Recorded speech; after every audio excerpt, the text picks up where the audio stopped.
Hello there and welcome to the second lecture of our second module random events.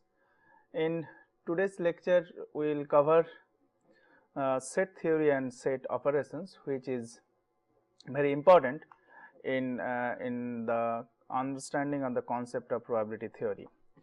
So, in this class we will know the concept of set and different sets operation, which will be useful to describe the different probability to different set and subset of a outcome of particular experiment. First we will know the definition of the set and set theory. Basically, a set is a collection of physical or mathematical objects called as members or elements. So, the elements of a set do not require to have any similarity among them except that they belongs to the same set. So, basically a set, if we want to define that, it is a collection of any a collection of a particular group of elements, and those elements can be physical or mathematical in terms of different outcome of a particular experiment, if we think in the context of our probability theory. Now, this set theory says the theory concerned with those properties of a set which are independent of the particular element belong to the set. So, when we say that set theory, those theories generally applicable to the whole set. It is not related to a particular element of a set. So, the overall the set, what are the different operations that we can do, what are the different theories that is applicable to the full set, and that is we call as set theory. So, with this, if we see that different examples, so if we start with our classical example 1, for example, if we take a coin and if it is tossed twice, then the outcome of this experiment can be of either the first and second both are head, or head tail, or the first one is tail and second one is head, or both are tail. So, the outcome of these events, that is the full all the collections of this experiment is one set. In an experiment is if an experiment is carried out to determine the strength of concrete, in particularly in the civil engineering, then all the experimental values they form a set. In the other example of the stage height, generally we measure the stage height at a river gauging site. There, if we take that the river gauging site, if we take the stage height at a particular gauging site, then the all possible values of the stage height form the set. So, here you can see that these things can have any value depending on the feasible range of the strength of the concrete, depending on various factors, its water cement ratio or the time and type of curing and all these things. It can take any values. For this type of set, this we can say whenever we are saying that is a stage height, this is generally called one side, it is bounded by 0. So, physical or in the mathematically it can take any value starting from 0 to the plus in infinity. So, all this outcome, if we take a total, this is generally, this forms generally a set. There are different properties that we will see now one after another. The first thing is that when we say both the sets are equal. So, two sets are, we generally say these are equal if all the elements of one set belongs to the other set and vice versa. Here in this pictorial representation, there are two sets are there. One is drawn by the red circle and another one is drawn by the black circle. If you see that these are exactly same, so whatever the entries that belongs to the red set, there are some red dots and the black dots, and also there are some so all these dots belongs to both the set S as well as set T. So, now we can say that this set S and set T are equal. In the example of the throwing a dice, it is having the 6 different output. Now, if I say the one set is even and the outcome is even number, and if in the other words, if I say the outcome consists of 2, 4 and 6, then we can say that these two sets are equal. This is very important, which is known as the subset. A set S is a proper subset of another set, if we can designate that T, when we say that all the elements of this set T belongs to the former one, that is S, but the opposite is not true, that is, which is the vice versa is not correct. So if you see this pictorial representation, this the bigger ellipse is the T set, and inside this there is another set which is shown in a red circle. So this S belongs to this T. So this S is known as the subset of this the larger set T. So in the example of the river gazing site, if I say that the extreme values of the stage height, then I can say that if I say that all the stage height that is above say 10 meter, or I can say that another set which takes the all possible values. So the all possible values means that can take any value from 0 to whatever the feasible maximum available height in the historical record, or it can be even higher than that. And another set is that just the extreme value which I put a threshold of the 10 meter, then I can say that the threshold which is more than 10 meter is that subset is a subset of the full set which can take any value from 0 to mathematically plus infinity. The second thing that is known as a null set, when we say that there is a particular set which doesn't have any element in it, then we say that this is a null set, and it is defined as that when the set contains no element, and this is denoted by this kind of symbol. You can see here that there is a set where there is no elements, then we can say that this is a null set. In the probability concept, we can say that this null set is generally is a set that is the impossible set, there is the impossible outcome. For example, if I say that the strength of concrete, then if I say some value which is negative, then we can say this is an impossible event, and this set is a null set which doesn't have any entry which belongs to the negative value less than 0.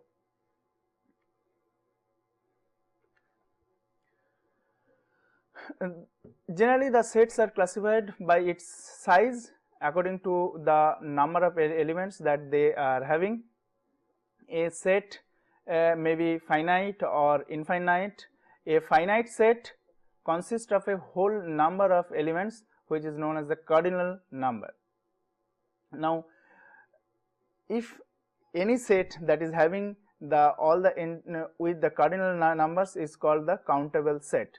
And infinite set, generally in infinite set, when we cannot count, or the number of elements that belongs to is infinite, or sometimes the another term is used that is called the countably infinite. It can be countable, but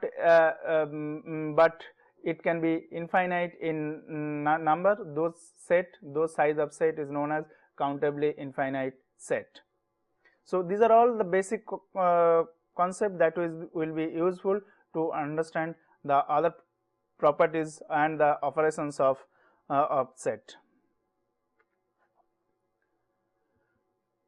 The second and another important thing is the ordered. If a set is generally said to be ordered if a relation like the greater than or less than can be defined for any two elements of the set. For example, if I take two elements A and B, I can say that A is greater than B or A is less than B is possible, then this kind of set is known as the ordered set. We can even conclude that if we say that A is less than B and B is less than C, then I can say that the element A is less than element C. So this kind of set is known as the ordered set. These two are two operations which is very important and frequently used. These are known as, one is union and another one is the intersection. These concepts are very important to understand the later part of this class. First we take this union, a union of two events, that is A and B. Here you can see that this is your full set, this is your full sample space, and in this space there are two events. One is this, the left hand side circle, and another one is the right hand side circle, which is denoted as B, and the earlier one denoted as A. So these two are events in the sample space S. Now the union of A and B is generally denoted as A, this symbol B, this is generally read as the A union B. This A union B consists of all the outcomes that is either in A alone or B alone or both in A and B. So you can see these three regions where I am pointing now. This area belongs to A only, this area belongs to the B only, and this in between belongs to both A and B. So if I say that A union B, then this area which is highlighted in red, this area in total is known as the A union B. On the other hand, if I say the intersection, again these two events are defined here, one is A and another one is B, and this intersection is denoted as A, this symbol B, and it is read as the A intersection B. So we call that intersection is defined as all the outcomes those are in both A and B. So it must be both in A and B. So obviously the highlighted area, the red highlighted area, is known as the intersection between A and B. So once again, the union is the total area that consists of either B or A or both A and B, that is the union, and intersection means it is both on A and B.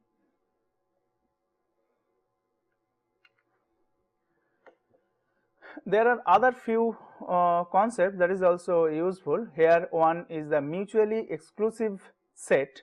This mutually exclusive set between two events A and B, we can call that this A and B are mutually exclusive when no outcome, no element in A are in B, and of course vice versa. So there is no overlap between these two sets. So if we say that there is no overlap between these two sets, that means if I take the intersection between A and B, now you know this symbol is the intersection, that means in this intersection intersection is a null event where there is no element exist in this part. So you can say that if these two are completely separated, there is no overlap area, these two events known as the mutually exclusive event. In the example of a throwing a die, if I say that one set consists of all the even numbers and another set consists of all the odd numbers, then you can easily say that there is no intersection between these two events, and so all the set consists of the event number and the set consists of the odd number are mutually exclusive sets. There is another very important and very frequently we use the concept which is known as the collectively exhaustive sets. Now the collectively exhaustive sets means when I take some subsets or some events or some sets, and if I take the union of all these events, then I can, if the union of these sets comprise the whole set means that full sample space if it consists of. Now you can see that there are few subsets are defined here. Say for example, this area is your A1, this area is your A2, in this way it is going on, and there are some subsets like this. Ultimately if I take the union, then obviously the full union consists of this whole shaded red shaded area. So this whole red shaded area is nothing but your the full sample space. Here one thing is important to note, that the intersection of any two sets need not be null set. So you can see that this A1 and A2, the intersection is null, but this A1 and if I say that this is another set which is A3, so there are some intersection point. So we are not considering the intersection point here, we are just considering the union. So if I can somehow say that all these unions consist of the full set, then I can say that this is collectively exhaustive set. In the example of throwing a dice, if I say that one event is less than 4 and another event is greater than 2, and if I take the union of these two, obviously the union will consist of all possible outcomes starting from 1 to 6. So the two sets which is that less than 4 and greater than 2, there may be some intersection, but if I take the union of these two, it consists of full possible set. So these two events are mutually exclusive sets.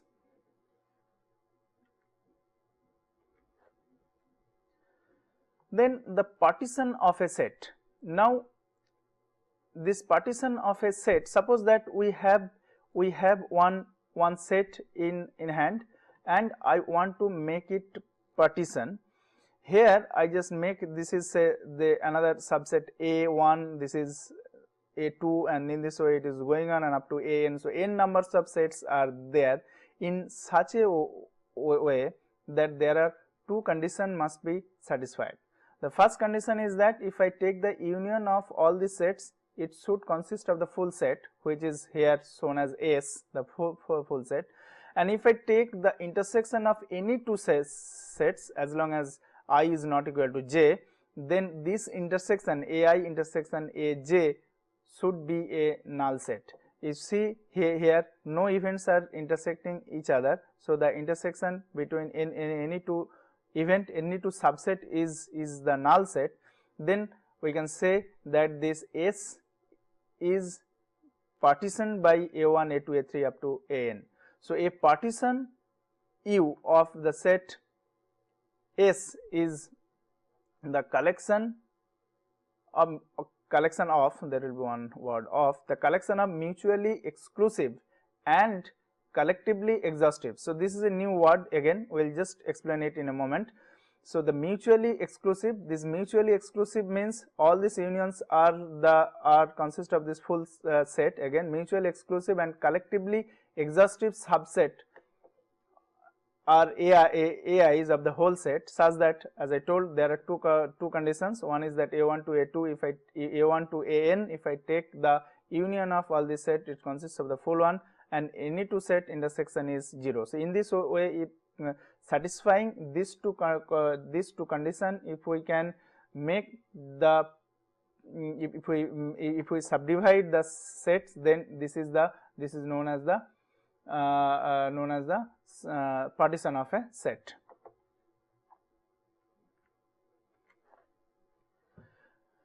Now the set operations, there are different set operations. The first thing is the complement.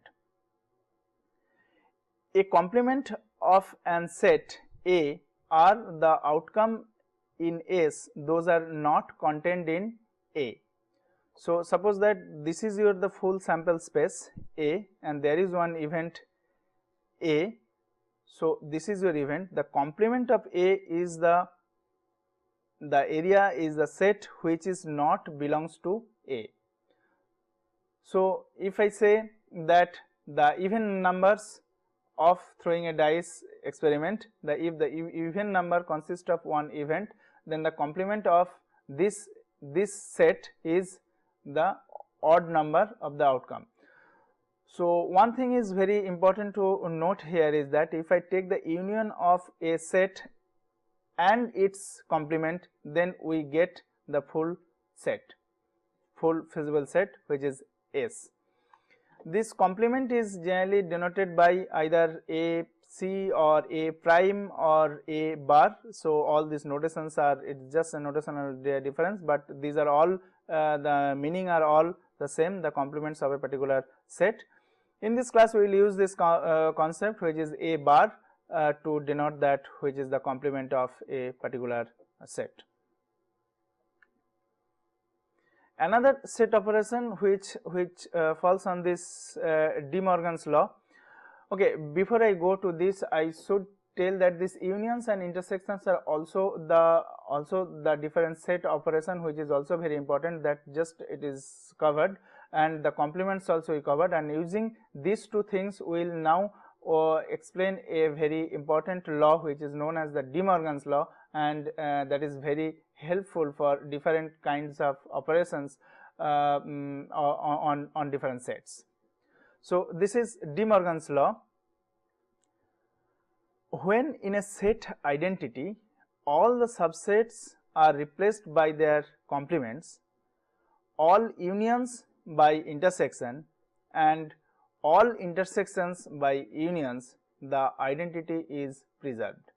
Maybe when I am just telling this one, it may not be very communicable, but we will just explain it what all these things means. Before that, just look at this diagram where there are two sets, one is A and another one is B, and if we just tell once again the recapitulate what just now we have seen.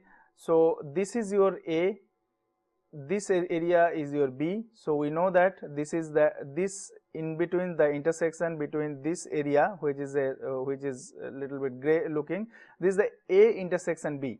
Here when we write that A B side by side, it indicates that this is the intersection, and when we write this symbol, this is generally the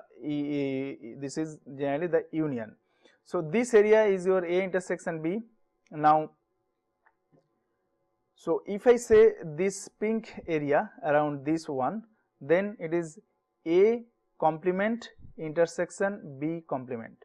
So what is A complement here? So whatever the set that you can see here, outside of this area is your A complement, and here it is B, and outside of B is your B complement. Now all this outside area, the outside B, there is a complement B and complement A. If we take the intersection between these two, then only this area where my cursor is moving now, only this area is your A intersection as A complement intersection B complement. Now if I say that A intersection B, that complement, then it consists of this area as well as this area which is not in this intersection, but the rest of this A and rest of this B which is not in this one. So this understanding of these two, that is A complement intersection B complement and A intersection B, that complement is important. So in this A intersection B complement consists of this pink area as well as this A area apart from this intersection, and this B area not belonging to this intersection. So these three area consist of A intersection B complement, and only this outside area which is not in A, not in B and not in A and B, that is that A complement intersection B complement. Now if we know these three area, then we can just appreciate these two relationship. Just you can see that if A and B are the subsets of a set S, then A union B complement. So A union B complement means this A, first of all we will see where is the A union B. This A union B is nothing but this area,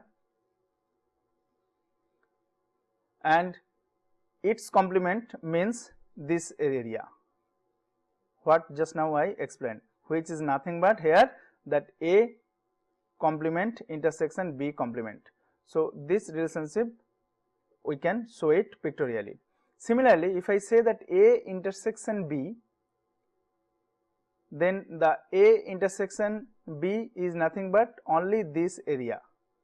Now if I take the complement of A intersection B, which is shown by this bar here, which is nothing but the summation of three areas. One is that this area plus this area plus this area, and this three area is nothing but your A. So this three area is shown here. Now again, if I see that this one, the A complement union B complement, that is that A outside B outside, if you take the union of this two area, then this three area will be added. So this area plus this area plus this area. So these two relationships also holds good. Now again, I am just reading this De Morgan's law. When in a set identity all the subsets are replaced by their complements, all the unions by their intersection, all the intersection by unions, the identity preserved. So I am just making all the symbols just opposite, in the sense that if I say that intersection is opposite to the union, or the subsets are opposite to their complements, then if I just make this conversion, then this identity preserved. This will be more clear in the next slide when I just see this relationship. This is a demonstration of that what just now we told is that this is your A intersection B union C, and A intersection B union AC. You can even draw another figure just to see that whether these two quantity are same or not. You can see by a simple Venn diagram that these two quantity are same. Now you see this relationship, and you just see the last line first before you go through all these steps. Just see the last line here. Now this A here, this A is replaced by its complement, this intersection is replaced by the union, this B is replaced by its complement, this union is replaced by intersection, this C is replaced by this C complement. Similarly, on the right hand side, this A is replaced by its A complement, intersection is replaced by union, B replaced by B complement. Similarly, this union replaced by this intersection, A by A complement, intersection by union, and C by C complement. So according to the De Morgan's law, if these two are equal, then again these two also will also be equal. Now let us see that in between how we can show this thing. Just in the previous slide we showed that this A intersection B complement is A complement union B complement. So using this one, and we have described this one with this simple Venn diagram, using this relationship here, that A intersection B complement equals to A complement union B complement. If we use this entity and we want to put this one, is that A intersection B union C full complement. So this is one set A, and this is B union C is another set. So this is A corresponds to A here, and B union C corresponds to another set B here. Then using this relationship we can write that this A complement union B union C complement. Again, this in the previous slide, another identity, that A union B complement is equals to A complement intersection B complement. Using this identity, we can even this B union C from this right hand side, we can just write that A complement union B union C. Using this one now this B corresponds to A and C corresponds to B, we can write that A complement union B complement intersection C complement. Similarly, so from this one I just proved that this is equals to this quantity.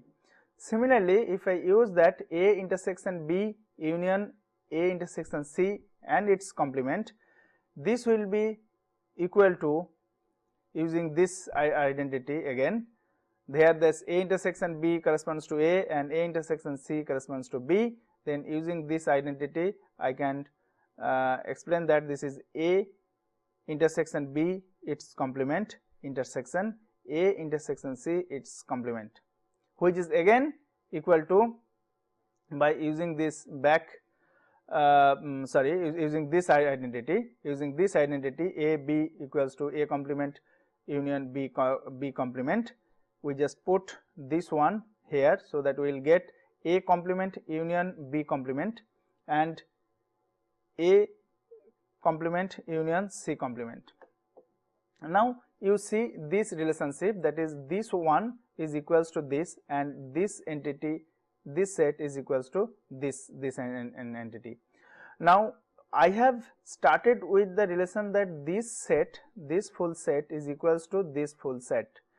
So if these two are equal, then their complements are also equal. Now this is nothing but the complement of the left hand side, and this one is nothing but the complement of this one. So if these two are equal, then these two are also equal. So I can write that this entity is equals to this entity. So that way what I can write is that I am just writing this one here and this entity here. So I am finally getting this statement, which if I compare with the first statement, then all the sets are replaced by their complements, all the intersections replaced by their union, all the unions replaced by their intersection, and still we see that if we do all this replacement, then still the identity is preserved. This is what is the De Morgan's law. There is using this De Morgan's law, we can utilize this De Morgan's law for another concept, further to further take this concept, which is known as the duality concept, and that duality concept is written here. This is a simple extension of the De Morgan's law. Here this is the S is the full set. So if I say that S is the full set, then if I take its complement, which is nothing but a null set. So S consists of everything. So if I take that its complement, obviously its complement will be the null set, and vice versa. If I take the complement of a null set, then I will get back the full set, which is known as S. Now if in a set identity all the unions are replaced by intersection, all the intersections by their unions, the set S by the null set, and the null set by its set, the full set S, the identity is preserved. So using this, A intersection B, which is equals to this A B, just in the previous slide we have just shown this one, then this will lead to, I will just simply changing this intersection as union and union as intersection on both hand, both side, left hand side and right hand side, then we get the another set, another identity which is also preserved. Then S union A is equals to S, obviously the full set. If I take the union of any subset of this S, then that will also leads to this S, which leads to, if I just replace this whatever I told here, the S by the null set, union by the intersection, and A by this one, then it will return as this S is null set. So you see that the null set intersection A is the null set. So this is known as the duality principle, which is an extension of the De Morgan's law.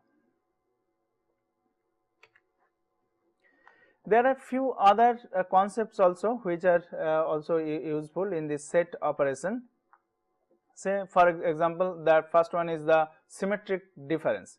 The symmetric difference for any two sets A and B, the set of elements which exist only one of the set, not in both, called the symmetric set. Here you can see there are two sets. One has shown as the black rectangle, which is denoted as A, and another set is denoted by B, which is a red rectangle. Here there are few elements which are common both in A and B in this area that you can see. and which are not common, which are located in this area or in this area. So now if I prepare another set which consists of all the elements which falls either in only A and or only in B, then the set that is the symmetric difference between this A and B.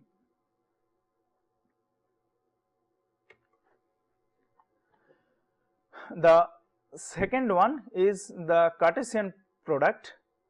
For any two sets of events A and B, the set comprise of all possible ordered pair. This is a new term, we will just explain it in a moment.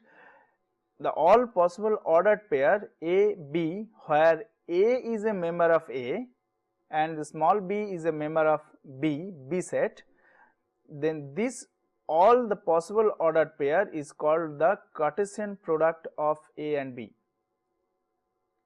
and which is denoted as A cross B. Now what is this ordered pair? An ordered pair is a collection of objects having two coordinates such that one can always uniquely determine the object. Thus, the first coordinate is A and the second coordinate is B, then the ordered pair is A, B. So always the first entity comes from the first set and the second entity comes from the second set, which is obviously different from the B, A. So if we maintain the first entity of all the sets, all the elements, the first entity always comes from the first set and the second entity always comes from the second set, then this is known as an ordered pair. So once again the Cartesian product, if we see, it states that for any two sets of events A and B, the set comprise all possible ordered pair A comma B, where A is a member of A and B is a member of B, is called the Cartesian product of A and B, which is denoted as A cross B.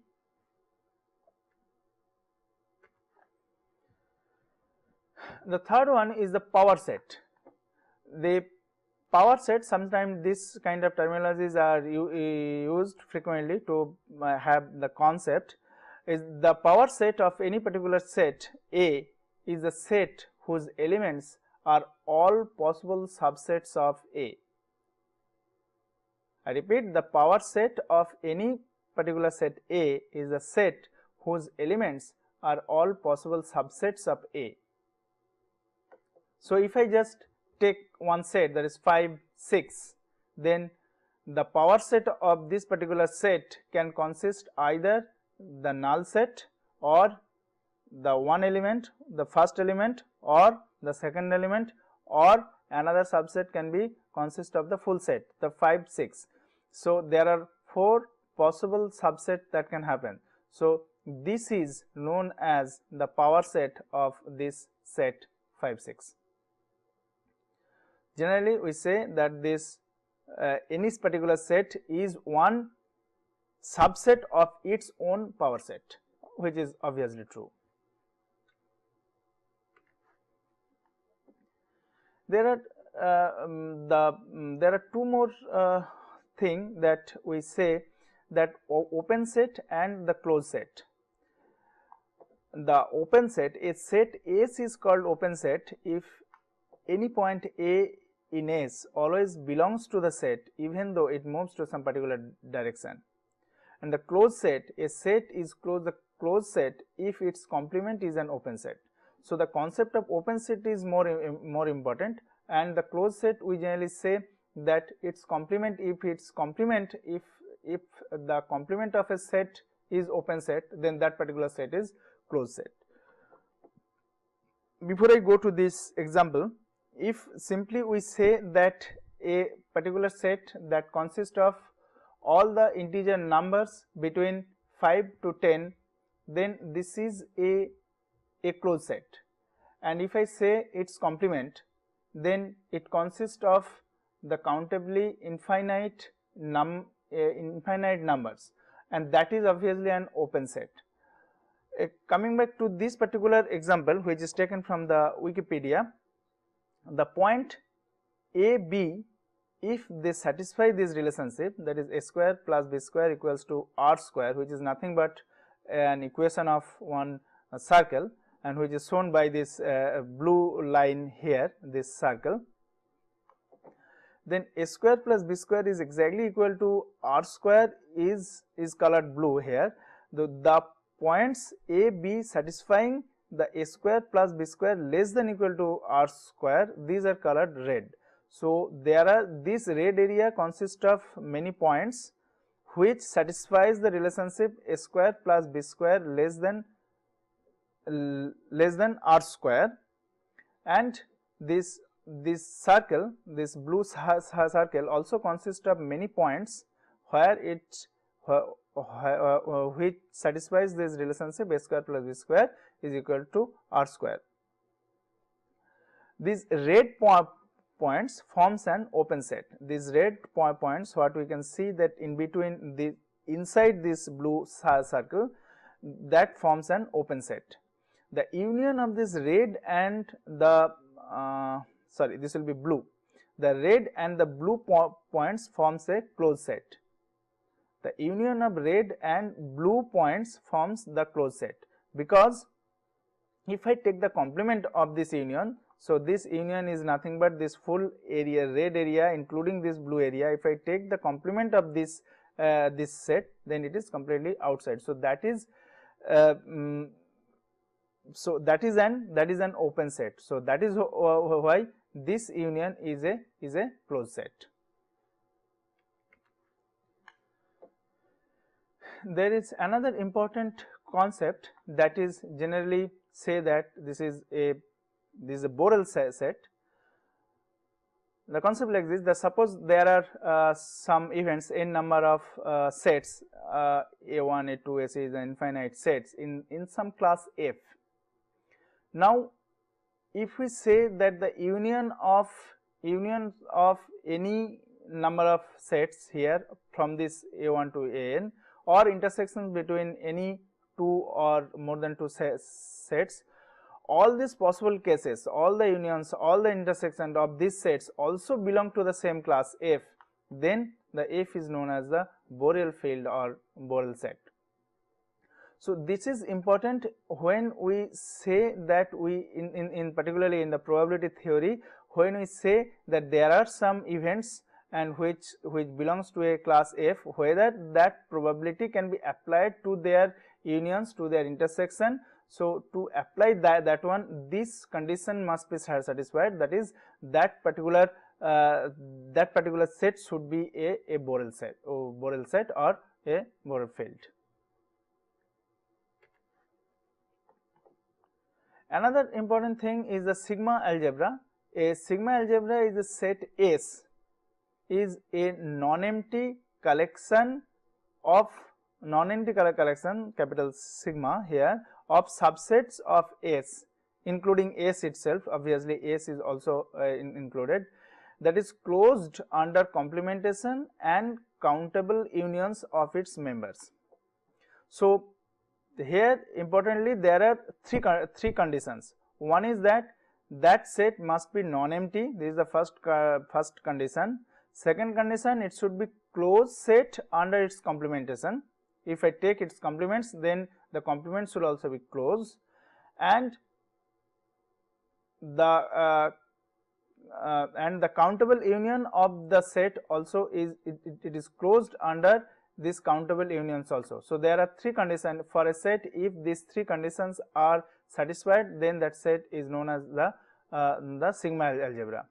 So suppose here that this S consists of A, B, C, D is one possible sigma algebra on S, is that this particular set, the null set, first two, second two, and this full set. So this is a possible sigma algebra on the S, where this is your that collection of that particular set. This is a sigma algebra.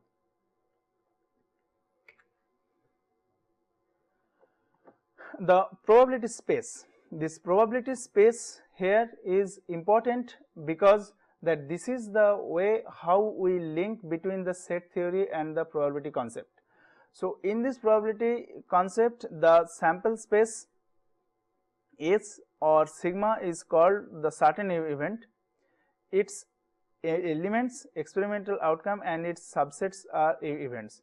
The empty set, null set, is called the impossible event, and the event xi consists of a single element is an elementary event. So, the full sample space or its sigma algebra is a certain event. In from the set theory, the full sample space consists of the certain event. Its elements are the experimental outcome. So, in the whatever the experimental outcome that we have taught in the previous classes. So, its elements, the elements of the set is the experimental outcome, and its subsets are corresponds to some events. The empty set, again here if I say some set is empty, that means that is an impossible event. So, for that experimental outcome, that particular outcome is not feasible, is not possible. And obviously, if it consists of a single element, single outcome, that is an elementary event. In the application of the probability theory to the physical problems, its identification of the experimental outcome is not always unique. This is important in the sense that is how you are interpreting the particular outcome of an event that generally consists of how you are representing that particular outcome. For example, if I say that I am just interested to know whether the outcome of throwing a dice is even number or odd number, then my possible sets or possible outcomes are 2. Either it is even number or it is odd number. But if I say that whether the outcome is 2, 4 or 6, I am also looking for the even number, but my possible outcome here the 2, 4 and 6. So, there are 3 possible outcome in this representation. Again, if I see that if I throw a die and its coordinate, if I just fix up some coordinate system and say that the outcome is 2 and along with its location where the 2 comes. So, the location of the die itself, its coordinate, that is x coordinate and y coordinate on a plane obviously, and the outcome is 2. Then the number of possible outcome is infinite. So, this is the way how a particular representation of a particular the application of this probability theory to a physical problems, generally this identifications of the outcome is not unique. The way we want to represent it becomes in that particular way. A single performance of an experiment we generally call is as a trial. So, in a particular trial, whether a particular outcome will come, that depends on this how the experiments is conducted, and that is the way we generally assign the that particular probability. So, a single performance of an experiment is known as a particular trial. In the concluding remarks, in this class we have seen that different set theory, the definition of set, and the set theory that defines the various interrelationship among the elements or the subsets of a set. The set operations also classify the different types of sets, properties of set properties of the elements. So, with this, in the following lecture, in the next lecture, we will explain about the axioms of probability theory, which will be discussed in the next class in details. That will be very important for the probabilistic properties of events and set. Thank you.